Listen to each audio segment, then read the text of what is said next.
And welcome into the Nick Craig Show, streaming live on a Wednesday morning on YouTube, Rumble, and X. Don't forget, you can take the show with you 24/7 on demand by checking out the Nick Craig Show in your favorite podcast app. You can also listen online by visiting the website, nickcraig.com. Want to thank the Law Group here in Wilmington for their continued support of the show.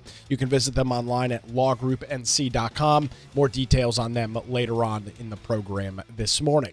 Well, another one bites the dust at a UNC institution. If you remember back last week, I played a video from an entity called Accuracy in Media, in which they spoke to somebody at UNC Charlotte, which is one of the University of North Carolina system schools across the state, where that individual talked about finessing. That was the word of the year that they used, and using covert operations to continue diversity, equity, and inclusion within the UNC system. Now, why is any of this relevant? Well, you go back just a couple of years, and you had the UNC Board of Governors just last year vote on a policy to remove diversity, equity, and inclusion from the UNC system. Now, the way that this works is you've got all of these UNC schools, like UNC Charlotte, you've got UNC Wilmington, you've got Chapel Hill, NC State, all of these UNC system schools. They have a board of trustees at the state level. That state level sets edicts and standards that trickle down to all of the various institutions. Each institution has a chancellor and its own local board of trustees. But at the top of the level, you've got this board of trustees at the state that sets standards and sets policy for the entirety of the UNC system. The policy changed last year to revoke DEI and get back to institutional neutrality, where we are no longer looking at individuals based on their sex, based on the color of their skin, based on their ethnic background. We're no longer looking at those things. The idea that we ever were is absurd in the first place, but the UNC board said this stuff is ridiculous. I'll remind you that UNC Chapel Hill was struck down by the United States Supreme Court over racist admission standards. I mean, they were absolutely, according to the United States Supreme Court, using race as part of their admissions, which is illegal. You can't do that. It is inherently discriminatory. And that's really the whole rap here with DEI. It's masqueraded in this great acronym, DEI, diversity, equity, and inclusion.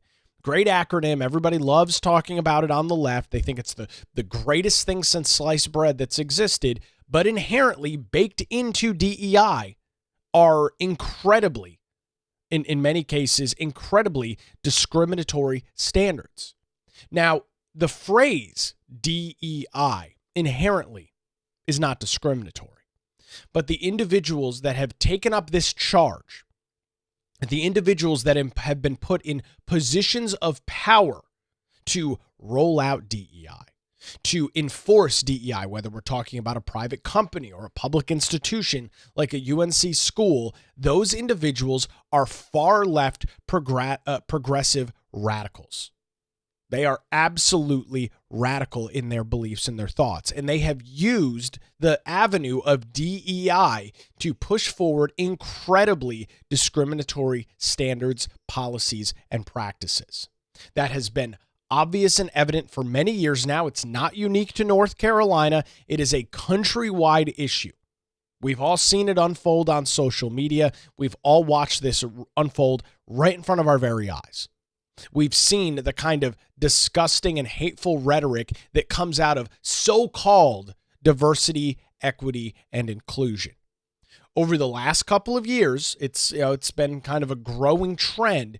We've seen various public and private institutions begin the process of rolling back DEI. Not because diversity is bad, not because equity is bad, and not because inclusion is bad. Those are inherently good things that everybody strives for, but because that's not what's been going on within DEI departments across the country. That's just not been the case. What you've seen is a group of radical progressive leftists weaponize DEI to fit a political agenda. In the case of UNC Chapel Hill, you had the use of DEI as the justification for racist admission standards. That was ruled by the United States Supreme Court. So last week we talked about UNC Charlotte and an undercover report from Accuracy in Media uncovering that even though that standard had changed, even though all UNC systems were ordered to get rid of their DEI departments, to stop diversity, equity, and inclusion programs, that the people that were in charge of those programs, well, they didn't go anywhere. The people that were in charge of those programs just had their nameplates changed on the door. They just had their email signatures changed. So they're no longer in the DEI department. They're no longer the chief equity officer, whatever stupid title they had. However, they are still pushing the same narrative. They are still pushing the same agenda. So last week it was UNC Charlotte. This morning it is UNC Asheville with the Dean of Students, Megan Pugh, who is the center of this new Accuracy in Media report. As we played it and covered that last week, the head of, or not the head, the reporter for Accuracy in Media made the point that they had 6 other UNC schools that they were going to expose. And this morning it is UNC Asheville. I will admit the audio is not necessarily the best quality in this. There's captions on the video. So for all of you audio listeners, I apologize for the less than superb audio, but I want to go through this because I think it's very interesting. Here is the Accuracy in Media report that ran yesterday afternoon. I'm so glad that you really still do stuff. I mean, we probably still do the anyway, but you Really? gotta keep it No, quiet. down low? Yeah. Mm-hmm. But I love breaking rules. This is Megan Pugh. She's the Dean of Students at UNC Asheville. She recently told our hidden camera investigator that she loves breaking rules. One of those rules, of course, is the Board of Regents' ban on DEI from the university system in North Carolina. She bragged extensively about how she loves to break rules. She just didn't realize that she was bragging to an Accuracy in Media investigator. I love breaking rules. It's great. Is that why y'all kind of like spread it out and stuff? No. So, okay. Well, yes and no. Part of it is that. Part of it is just we don't have a dedicated office for it anymore. It's easier to maintain. I'm breaking rules. I'm doing it. You know, until or unless they get better. They haven't done it yet. So. I love that. Is like the school been supportive of y'all keeping that? Mm-hmm. Mm-hmm. Yeah. I used to do like a bias training for Georgia. Is that something y'all are Sure. like, have y'all been able to do that still? Yeah, we have not had it since the spring. Gotcha. I do think, if I'm remembering correctly, I do think that the sort of guidance from the system office has been very specific about basic bias training in a way that I don't enjoy. Okay. But, I do. My hope and my intention is that we can still incorporate those things, like even sort of under a broader banner of like, I guess we'll see where it fits, but I try to include those things wherever I can. Which is in like science training and within the system, but just maybe being creative. Yeah, exactly. Imagine being a North Carolina taxpayer knowing that you're paying for all of this radical nonsense, paying for the latest issue of The Advocate with the radical feminist on the cover. This is what your tax dollars pay for if you're a North Carolina resident. Well, if you enjoyed this video, make sure to follow us on Facebook. So that, again, that's the latest from Accuracy in Media. Again, apologies, the audio quality is less than ideal. Hidden camera report, but what you heard from the UNC Dean of Students, Megan Pugh, is that she loves breaking the rules. Talked about how she's got to keep it quiet. Talked about keeping things on the down low, flying under the radar. Very similar to what we heard out of UNC Charlotte. And this is the playbook that the left is taking. They have been told that you are no longer allowed to do this. You have been told that these institutions have been told you are no longer allowed to include DEI as a department. However, in this case, it's the dean of students. I would argue that's a relatively high up position within UNC Asheville, is continuing to push this narrative forward, continuing to push diversity, equity, and inclusion. You heard it towards the end of her comment. She's like, oh, well, I like to put it in, make sure that it fits somewhere. And so that's the problem. Now, Asheville has responded to this similar to the UNC Charlotte. According to AP Dillon, who broke this last night, she wrote, UNC Asheville, this is the statement from UNC Asheville. UNC Asheville is aware of a video in which an employee makes comments implying that the university does not comply with the UNC system policies or legal requirements and supports employees disregarding such obligations. These remarks do not represent the practices of UNC Asheville. The university remains firmly committed to upholding all UNC system policies as well as all federal and state laws, both in principle and in practice. UNC Asheville takes these comments seriously. Following a prompt review of the matter, the individual is no longer employed by the university. The university will take a comprehensive review to reinforce expectations and ensure that all employees are aligned with applicable laws and policies. So within the span of a week, you've had 2 people fired at various UNC schools, Charlotte and Asheville, over their unwillingness to follow guidelines and policies set forward by the UNC system, by the Board of Governors, the Board of Trustees that is overlooking the entire UNC system. And I mentioned this last week, and I feel the need to mention it again. I am not a fan of life ruination. I am not a fan of cancel culture and going after people's jobs and saying, oh, they need to be fired, they need this, they need that. That's not the way in which I try to promote things. I think it's mutually destructive on both sides. But the point I made last week, I'm going to reiterate again this morning. Outside of terminating these individuals, I don't know what the solution is. Megan Pugh, who was formerly the director of Multicultural Student Affairs, which was under the Diversity and Equity and Inclusion Department within UNC Asheville, continues within that institution. She has obviously made it clear, based on the undercover video brought forth by Accuracy in Media, that she is unwilling to do her job without pushing DEI. That she is unwilling to uphold the standards set forward by the UNC system in her job. And so when you've got somebody that is unwilling to do that, I don't know of another solution, unfortunately, besides them losing their jobs. They've already been directed they should not be doing this. They know. In this case, both of the people that have been under these undercover recordings by Accuracy in Media, both of them have admitted that they know they're not supposed to be doing this. You can't plead ignorance. You can't plead, oh, I wasn't clear, the rule was ambiguous, there was a gray area. Both of these individuals are clearly stating that they are breaking the rules and doing it knowingly.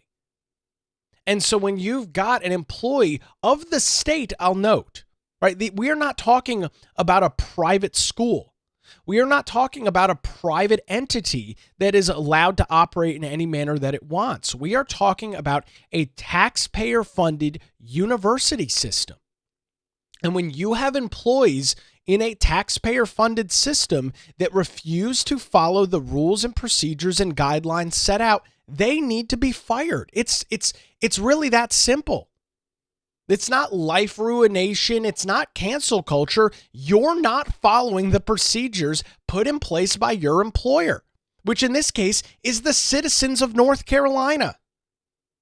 The Board of Trustees sets the policy. You and I, taxpayers across the state, pay our state income tax every year. We pay our sales tax every time we go to the store. We are funding the UNC system at the tune of hundreds of millions of dollars a year.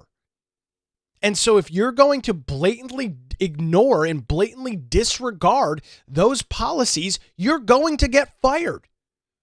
I don't know what other solution or what other possible explanation you can expect. Obviously, these people are not going to stop. Obviously, these folks that are wrapped up and intertwined in DEI are unwilling to put it to rest and get on with their job. They're unwilling to do that. They're going to continue to force feed DEI under a different name and under different departments to students across the UNC system. So what is the solution besides them losing their jobs? What is it?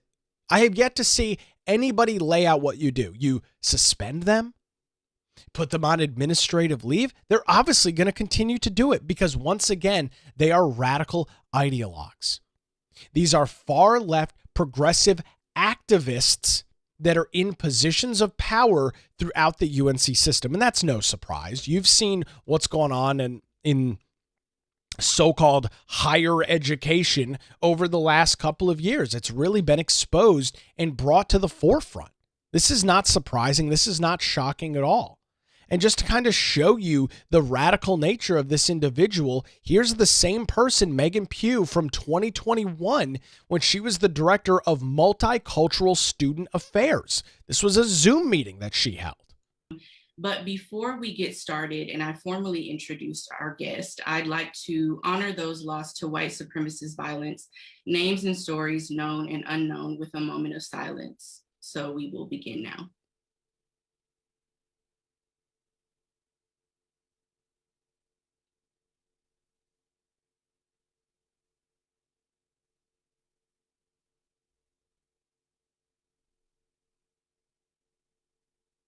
Thank you. When we started this, I mean, to honor those lost to white supremacist violence, what the hell? What does that mean? What is she talking about? That's the individual that had been elevated to the position within UNC Asheville as the dean of students, a very high up position within the UNC school system. And so what is the solution? What else do you do besides, unfortunately, having these people lose their positions? What do you do? The answer is they have to be terminated. They have to be removed from their posts because they are unwilling to adopt to the change in culture. Politics is a straight line. It really is. And the pulse of the country, the way things move, it shifts on this line constantly. It goes to the left sometimes, it goes to the right sometimes. It's a constant moving dot on a line. And right now, the culture is pointing more to the right. You are seeing more individuals speaking up and making their voice heard as it relates to UNC, to diversity, equity, and inclusion programs. You've got these individuals that have been in these positions, were reallocated, were pushed into different posts, pushed into different positions because the DEI office got all of its funding stripped, but they're continuing to push the narrative. They're continuing to push the agenda. So the consequence for breaking the rules, knowingly admitting that you're doing that, is losing your job. And that's exactly what happened, according to details from UNC Asheville.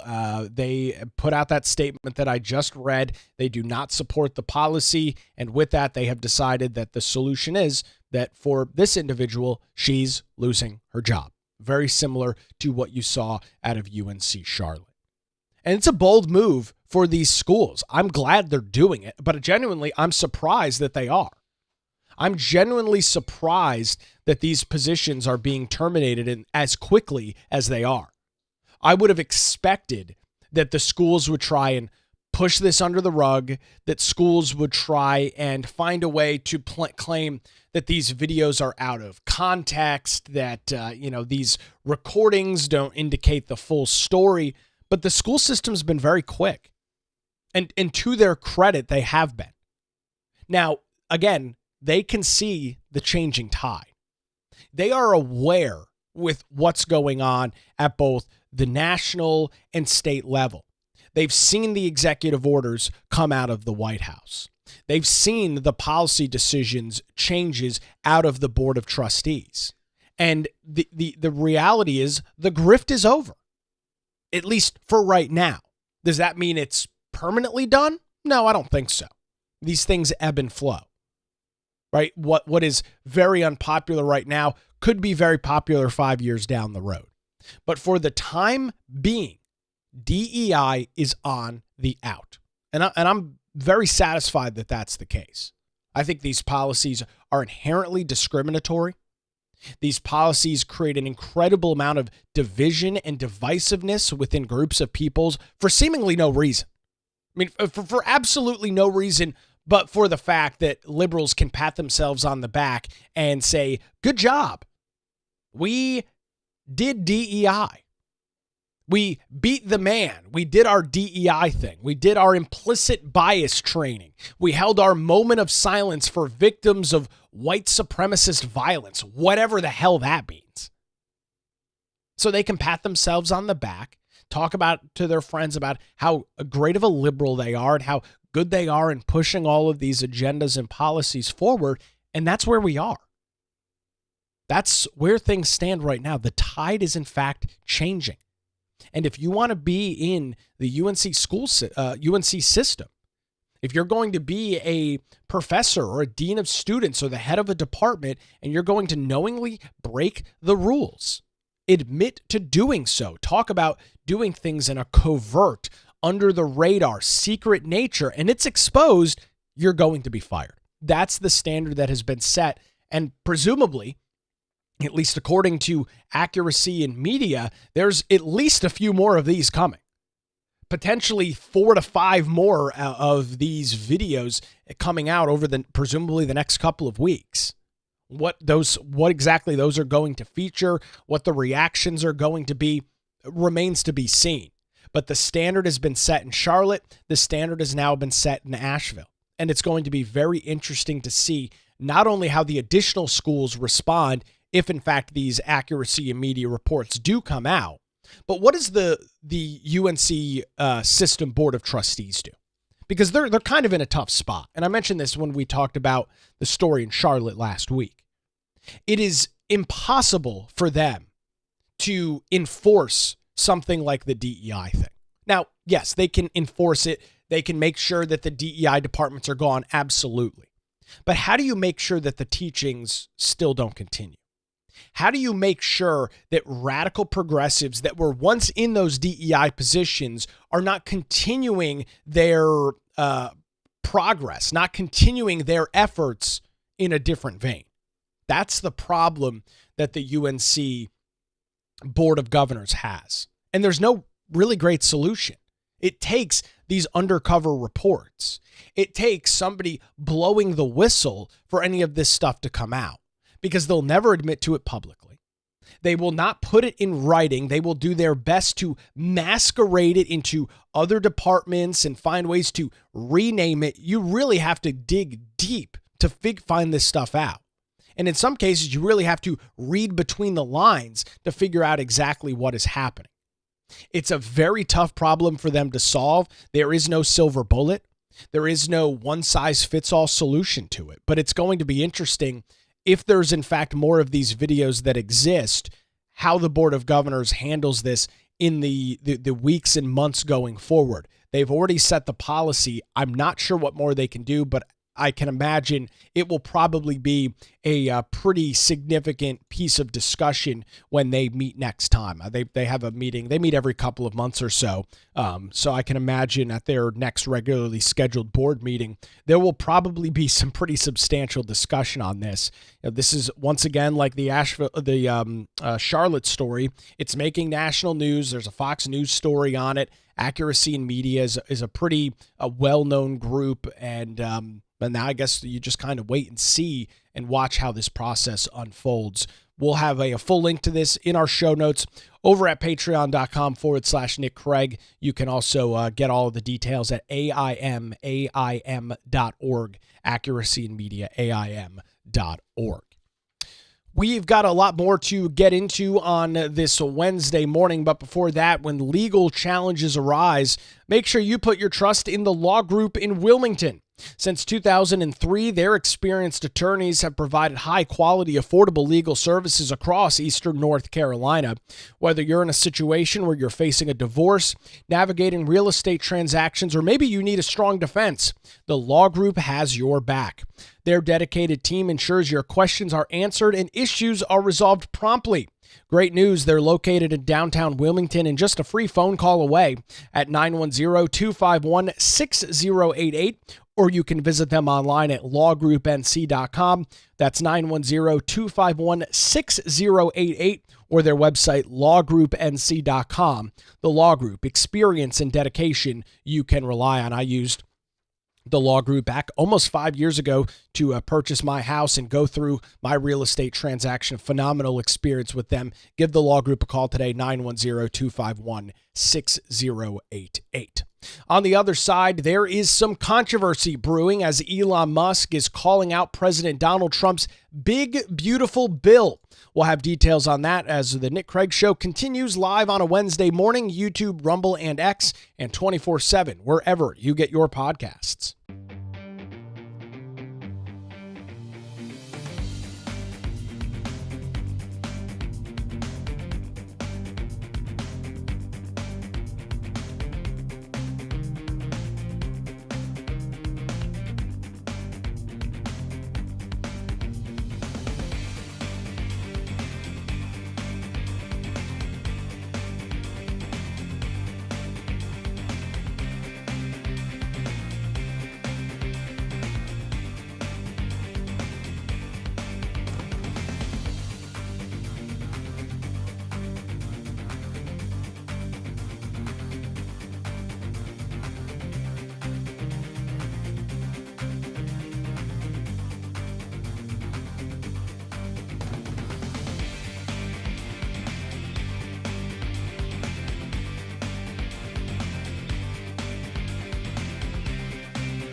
Good Wednesday morning to you. Welcome back to the Nick Craig Show. Thanks for spending some time with us. Obviously, a lot of discussion going on in Washington, D.C. over the last couple of weeks over the big, beautiful bill Many fiscal hawks, many conservatives continue to point to the fact that the bill does not cut enough. It continues to raise the debt ceiling, and it is squaring off what is set to be a major battle between the United States House and Senate, and putting the White House in a very precarious spot.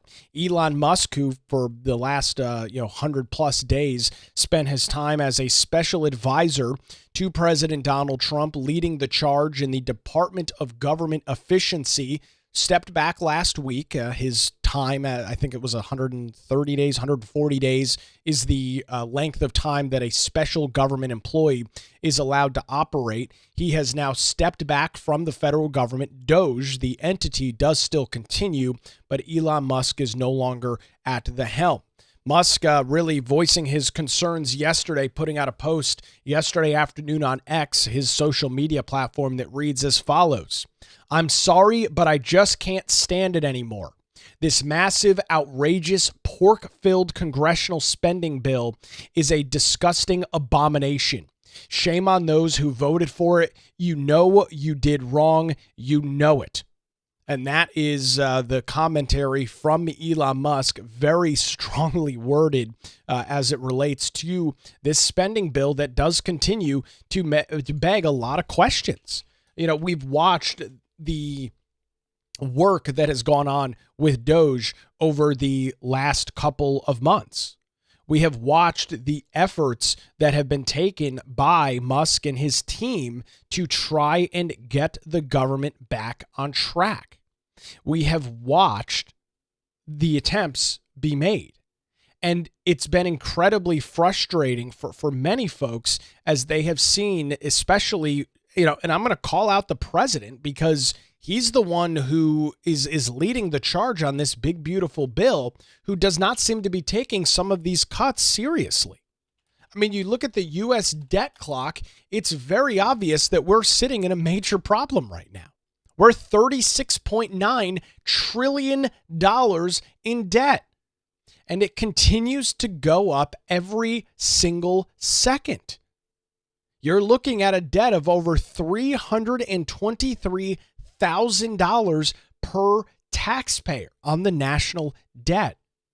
It's an absurd amount of money, and it's unfortunate that members in Congress are not taking this more seriously. It's unfortunate that all of this work has gone on, and we are still in a position where there are serious questions about whether any actual cuts are going to happen. And I get it. It's not easy. And we spent all yesterday's show talking about cutting the county government, talking about finding waste in a $500 million New Hanover County budget, and how it's not easy. And you've really got to sharpen your pencil and really get down to brass tacks with it. But it's something that's important. It's something that needs to continue. The plan that we are on right now is completely unsustainable. You can talk to anybody, whether it's a Democrat, a Republican, a conservative, a liberal. Our amount of spending is unsustainable. You can't borrow money indefinitely. There comes a point where nobody will let you borrow any more money. There becomes a point where you can't issue any more loans. There's no more bonds to issue. There's nobody else to buy them. That is the train wreck that we are watching unfold in front of our very eyes. The United States government, I hate to say it, but both Republicans and Democrats are not serious about the cuts. Republicans and Democrats are not serious about making these changes. Because it's hard. Because cutting government spending isn't easy. And nobody wants to take the hard road, especially in Congress. They've got very controversial midterm elections coming up next year, and I guess their solution is to bury their head in the sand and just hope that the problem goes away. Now, you and I both know that that's not going to happen. You and I both know that if we continue on this track, we are looking at what is very obvious, eventual financial ruin for the United States of America. You cannot keep up this amount of spending. You cannot keep up this amount of government bloat and waste and have a sustainable country long term. Now, do I think that tomorrow the United States is going to collapse? No. We're the most prosperous, we're the freest, and we're the most influential and important nation in the world. There's no argument about that. But you've got a simple economics problem now that is right in front of us. You've got a simple math equation that is in front of you as it relates to government spending and government waste. The budget is too much. There is too much garbage included in the federal budget. And when you've got somebody like Elon Musk, who I would at this point call a subject matter expert on the issue, he has spent the last 100 plus days going through Doge, going through various systems within the federal government and finding the most absurd, ridiculous things that you can imagine. When he's calling that out, that is something that I am going to read. That is something that I'm going to put some stock into, right? When you look at somebody like Elon Musk, who has absolutely grown as a controversial figure, right? Once the poster boy and the darling of the left is now the devil reincarnated. He's the worst guy that's ever existed. But cutting the federal budget, cutting federal spending does him no benefit. Right? When you look at somebody like Elon Musk, sure, you could argue that he's got some sort of ulterior motive, but he doesn't benefit from the federal government saving money. He doesn't benefit from the federal government and them reducing their policy of deficit spending, right? He doesn't make good on that.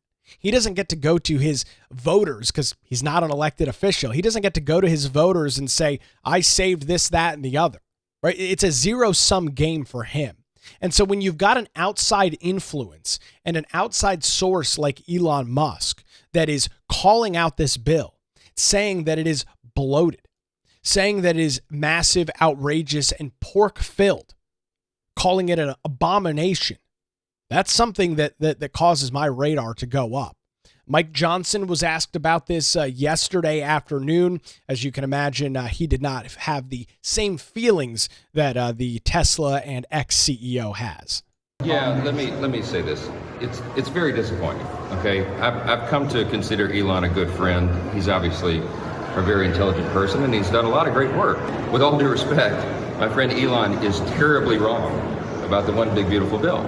He's terribly wrong, according to Mike Johnson, about the big beautiful bill. Terribly wrong. However, it's hard for me to trust what Mike Johnson is saying.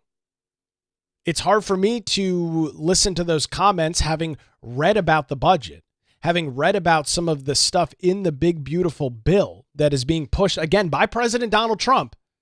It's hard for me to listen to Mike Johnson's comments and give them really any significant weight. Because if you look at what's going on, if you look at what is in the legislation, it's a problem. If you look at the same kind of garbage that is in there, it still exists. Are there some changes? Absolutely. Are there some savings and some cuts that are in the big beautiful bill? Sure. But it doesn't go anywhere near as far as it should. Republicans, aka the GOP, have what I will argue a once in a lifetime opportunity right now. The momentum, the winds, everything is pushing in the direction of the GOP right now. That doesn't happen very often in politics. You have a American populace that found themselves very frustrated with the vast majority of what came out of the previous Democrat administration. They gave Republicans the White House. They gave Republicans the House and the Senate. They have an opportunity right now to and I don't think I'm being dramatic with this, but honestly, change the course of government. You don't get that opportunity very often. Now, you can hack away at little pieces here and there, sure. Well, obviously, Congress is always doing this, that, or the other. But you don't get many opportunities to make wholesale changes to how government operates. You don't get many of those chances. You don't get many of those shots. They've got that ability right now, and it appears that they are getting ready to fumble the ball. And it's unfortunately being led by Trump. He is the one that is championing this legislation. He is the one that is not demanding that the House, who passed this bill, he was not demanding that the House find more cuts. Now, in all likelihood, there's a very strong possibility that this doesn't pass the U.S. Senate. And that's going to be a disaster for Trump. You've already had multiple senators come out and say that they will not support this legislation. You've had multiple fiscal hawks in the Senate come out and say, there's not a chance in hell we're going to vote for this thing. We have got to make more substantial cuts. But even with that, the White House is staying true to its message.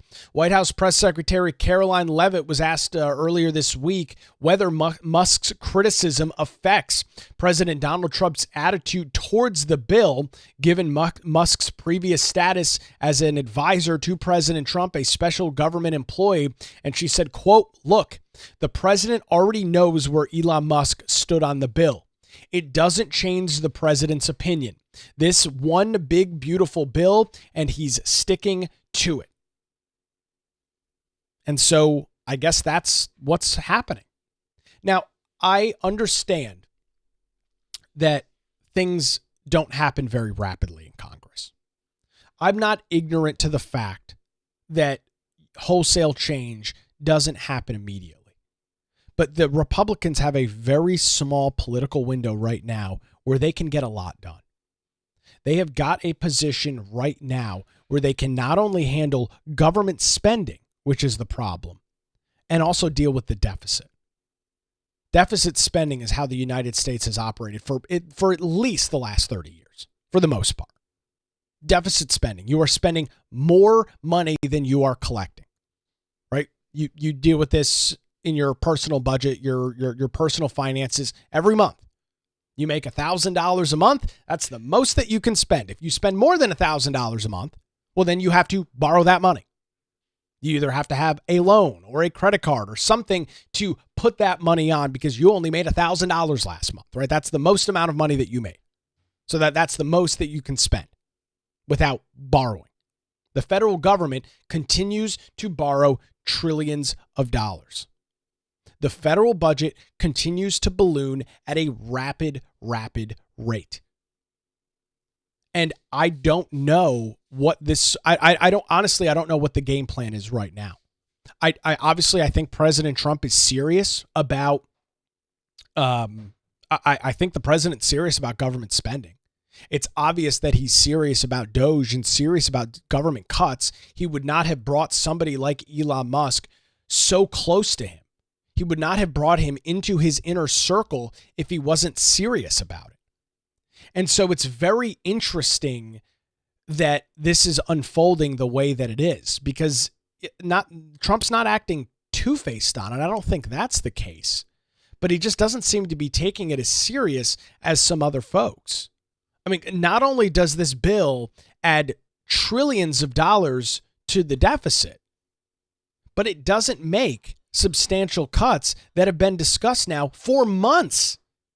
And you've heard the president echo some of these.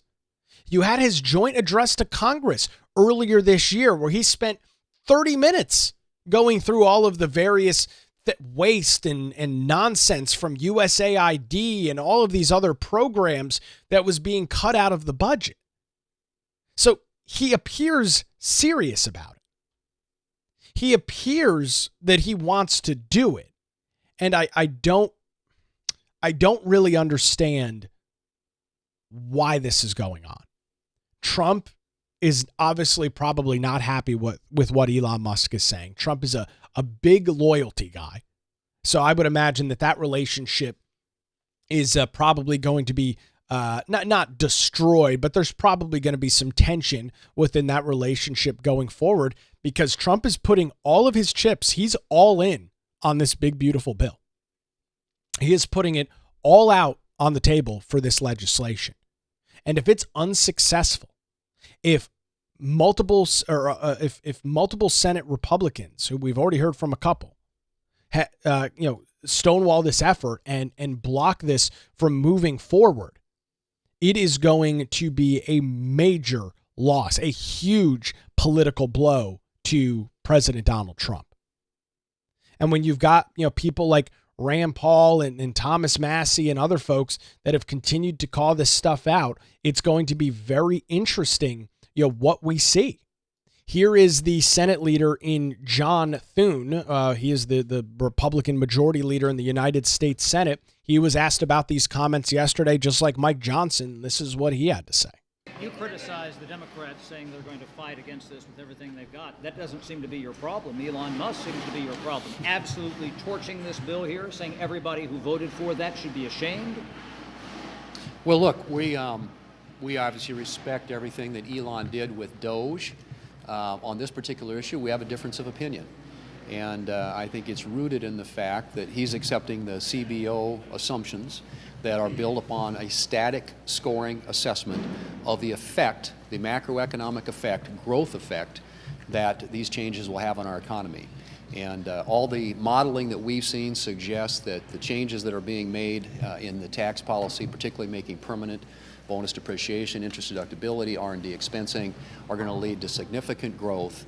And you couple the growth with the biggest spending reduction in American history, and you will see a reduction, not an increase in the deficit. So we have a difference of opinion. He's entitled to that opinion. We're going to proceed full speed ahead. Now, the point there that is being made by John Thune is not inaccurate. That their members of Congress are of the mindset that because of some of the tax change policies and stuff, the United States is going to be able to generate significantly more revenue than the Congressional Budget Office, the CBO, is predicting. That's fine. Here in North Carolina, we struggle with the same thing. Some of these projected incomes, these projected increases in taxes and rates for the government to take in, that absolutely has the ability to be wrong. There's no argument on that. However, that I think is only a small part of the criticism that Elon Musk is making. I don't think the crux of his argument is the United States is going to be taking in less money. Looking at his postings and looking at some of the commentary that he's made over the last couple of days, his concern is the cuts. Not that revenue forecasts will be down or up. It's that there's not enough cuts in this budget. There's not enough spending reductions in this budget. And boy, does this really put Republicans in Congress in a tough position, right? You've got people that are very frustrated on the right, the folks that agree with Elon Musk. But then on the other hand, you've got President Donald Trump, who is leading the charge on this legislation. That is a real political dichotomy. That is a very precarious position for many, many people to be in, right? When you've got the president of the United States, who we know has the ability, that we know has the influence and the power to change minds on Capitol Hill, has the ability to whip votes to agree with whatever agenda he is trying to push. When you've got him advocating for the legislation, when you've got Elon Musk and what I will call a lot of the grassroots advocating against it, that's an interesting push. The reality of it is probably this, though. And don't shoot the messenger. Here's the reality. President Trump is behind this legislation. Republicans in Congress will support it. It will go to Trump's desk and it will be signed. Is it a disaster? No, I don't think so. Is it an abomination like Elon Musk says? I don't know that I would go that far.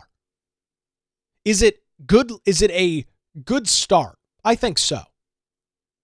Is it something to build on? Yes, absolutely. But you've got a problem right now. You've got a ticking clock to November of 2026, in which Republicans, in all likelihood, will still not control the White House, the House, and the Senate. Trump will still be in the White House. There's now no real debate on that. But there is a very strong possibility that Republicans lose their majorities in the House and potentially the Senate in 2026. There is a strong possibility just based on some of the political math that's out there and the fact that it's a midterm election, which almost always favors the party that is not in power. So that would, of course, be the Democrats at this point. So you've got a ticking time bomb of a November election next year in which nothing will move forward, right? The Democrats, if they gain control in just one chamber, are not going to support any sort of significant cuts to government. They will not support any sort of DOGE-related cuts in the budget. It's just not going to happen. You can guarantee that. There's not really a gray area there at all. So is this bill a disaster? No, I don't think so. Is it as bad as Elon Musk is describing? No, I don't think so. But Elon Musk sees the opportunity that's available to Republicans right now and wants them to strike while the iron's hot, to use the political leverage and the political advantage that they have right now to make significant change. Why the president isn't of that same mindset, I wish I had an answer for you. I wish I could telepathically explain to you why the president is of the mindset that this is good legislation and he needs to die on this sword. I don't know. I don't know why he's pushing this bill that doesn't go far enough. Trump is lashed out on people like Senator Rand Paul and others that have continued to bring up these criticisms. He hasn't publicly spoken about Elon Musk yet. I can imagine in the next couple of days, if the president is speaking publicly or maybe a Truth Social post hammering Musk a little bit, I would not be surprised to see that come forward because Trump doesn't like when people dissent. Trump doesn't like when people speak up and go against things that he's pushing. That's just the kind of guy that he is, whether that's good or bad or indifferent. It's kind of irrelevant. So the House passed it right before Memorial Day weekend. So now it will be making its way over to the United States Senate. And the question is going to be, can President Trump use his influence and his power to force the Senate to pass this? Or is there enough dissension within the United States Senate? Are there enough senators that are of the mindset that this bill doesn't go far enough and they spike the football? Now, I will say this as it relates to politics, and this is not going to be a popular opinion, but I'm just going to say it. I feel the need to bring this opinion and point of view to you. You don't always get what you want in politics. That's just a matter of governance, right? We don't have a king, right? We don't have one authoritarian ruler that just gets to decide how everything happens. We have three equal branches of government. On the legislative side, you've got two branches, a House and a Senate, and then an executive branch that signs off on legislation. That is how our system is made up. And so even though this bill does not go far enough, the question is, and I assume this is what many senators are going to be asking themselves over the next couple of weeks. The question is, does this bill do more good than bad?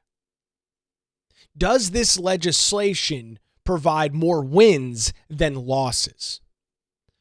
As it's written right now, I think it's pretty close, but I would probably fall on the side of there's more good in this bill than bad. There's plenty of things that can be changed. There's plenty of ways it can be improved, absolutely. But overall, does this bill do more good than bad? I think the answer to that question, at least as of right now, is yes. And with that being the case, I would suspect that is probably going to be some of the arguments that the president and other folks, John Thune and the majority whip and various folks in the Senate are going to be trying to lay out to their colleagues, right? There are other members on the Republican side of the aisle in the United States Senate. Trump has sold this bill.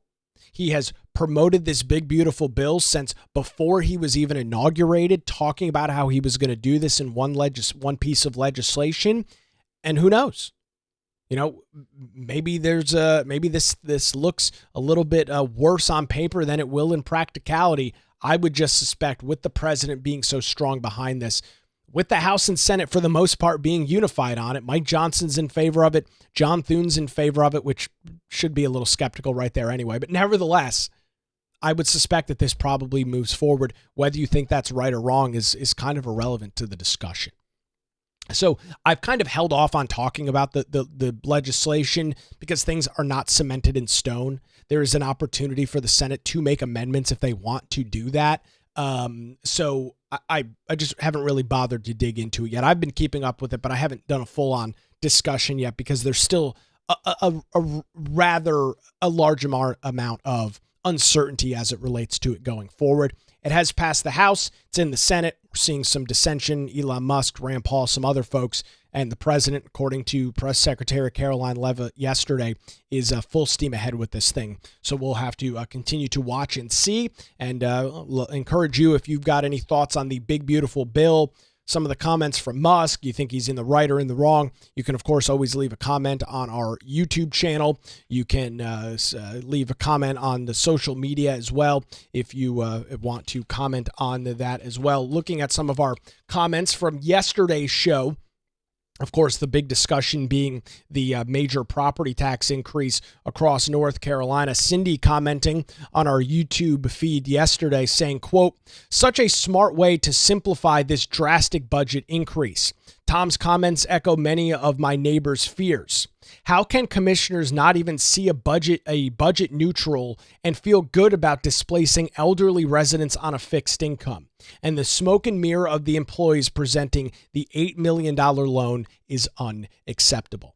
Thanks for the comment, and appreciate you checking out the show, Cindy. Greatly appreciated that comment coming in on our YouTube channel over at youtube.com/The Nick Craig Show.